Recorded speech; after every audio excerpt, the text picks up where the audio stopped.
আমরা দীর্ঘদিন একদলীয় শাসন দেখেছি, এখনো তার ধারাবাহিকতা চলছে। তখন বিএনপি জামাতকে খেলার মাঠের বাইরে রেখে একরকম ভাবে সংসদকে সাজানো হয়েছে, এখন আওয়ামী লীগ এবং বাম দলগুলোকে বাইরে রেখে আরেকভাবে সংসদকে চালানো হচ্ছে। This is all the same. আমি আগেও যা দেখেছি একদলীয় সংসদ, এখনো আমি সেই একদলীয় সংসদই দেখছি, এবং এটা আমি যেদিন সংসদে প্রথম যাই আমি বলেছিলাম। আমি দুঃখ পেয়েছি, আমি অবাক হয়েছি ট্রেড এগ্রিমেন্ট নিয়ে, আমেরিকার সাথে বাংলাদেশের ট্রেড এগ্রিমেন্ট নিয়ে আমি ছাড়া সংসদে আর একজন সংসদ সদস্য প্রশ্ন উত্থাপন করেন নাই।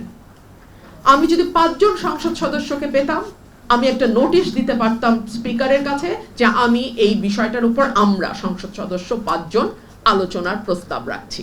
কিন্তু আমি তো 5 জন সংসদ সদস্যই পেলাম না। আমি তো এই নোটিশটাই দিতে পারলাম না, আমাকে পয়েন্ট অফ অর্ডারে দাঁড়িয়ে এই বিষয়ে কথা বলতে হলো। হাম নিয়ে যখন আমি প্রশ্ন তুললাম, আমাকে স্বাস্থ্যমন্ত্রী বললেন এটা নিয়ে এত কথা বলা যাবে না, ভয় পেয়ে যাবে, ভয় পেলে ইমিউনিটি নষ্ট হয়ে যায়। আমি বললাম আমরা কি 300 জন হামের রোগীর সামনে কথা বলতেছি? তো এই তো আমাদের সংসদের অবস্থা, এই তো আমাদের সংসদের অবস্থা। তেলের জন্য দীর্ঘ লাইন, সারা রাত ধরে গাড়ির ড্রাইভার আর মোটর বাইকের চালকরা লাইনে দাঁড়িয়ে থাকেন। যেই মুহূর্তে দাম বাড়লো ওই মুহূর্তে তেল পাওয়া শুরু হলো। কি করে সম্ভব বলেন তো? তেলগুলো কই ছিল? ভাই, বাটপাড়ির তো একটা সীমা থাকে না? আপনারা সরকার যখন বাটপাড়ি করে, যেই সরকারই হোক, এটা খুব মজা লাগে আমার, যে সরকার বালুর মধ্যে মুখ গুজে মনে করে কেউ দেখে না, কেউ বুঝে না।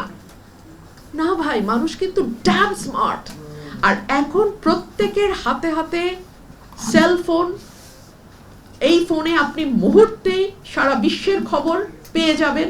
সো সরকার যদি মনে করে তারা তথ্য লুকিয়ে বাটপাড়ি জারি রাখবে, তারা খুব ভুল করবে।